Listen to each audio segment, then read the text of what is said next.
সেদিন ছিল ভোট। সকাল সকাল উঠে একদম চা বিস্কুট খেয়ে আমরা বেরিয়ে পড়েছি দলবদ্ধভাবে ভোট দিতে যাওয়ার জন্য। তারপর ভোট দেওয়া ডান। আর কি জানি কি মনে করছি আমরা, ভোট দেওয়াটা কত বড় উৎসব, আমাদের এত ফুর্তি লেগেছে, এত নাচাকোদা করছি, কি যে মজা পেয়েছি ভোট দিয়ে ভগবানই জানে। তারপর বাড়ি এসে এদিকে বাবা কচুরি এনে দিয়েছিল, ব্রেকফাস্ট করে নিলাম।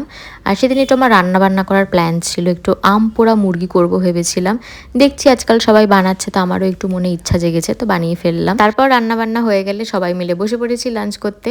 আর খেতেও বেশ ভালোই হয়েছিল। তবে এদিকে এত নেটের প্রবলেম হচ্ছে, টিভি চলছে না, দিয়ে ফাইনালি চললো। উল্টা চশমা দেখতে দেখতে খাওয়ার মজাই আলাদা। তারপর মা কুলফি বানিয়েছিল, খেলাম। আর সেদিন তো মানে বেশিরভাগ টাইম টিভিতে খবরই দেখে গেছি। তা আমি প্ল্যান করেছিলাম ছুটির দিন আছে, সবাই মিলে বসে একটা সিরিজ দেখবো। তো আমার এই গুণধর ভাইরা কোথায় যে বেরোলো, এত লেট করলো, আজ তার দেখাই হলো না। বিকেলে একটু ছাদে হাওয়া খেতে গেলাম, দেখি জম্পেস মেঘ করেছে। তারপর সন্ধ্যাবেলায় চা টা করলাম, একদম আসর জমিয়ে বসেছি সবাই মিলে, সাথে উনো খেলছি। আর আমাদের উনো খেলা মানে হচ্ছে খেলা কম ঝগড়া বেশি, যুদ্ধ হয় আর কি পুরো। এর পিছনে লাগছে, ওর পিছনে লাগছে।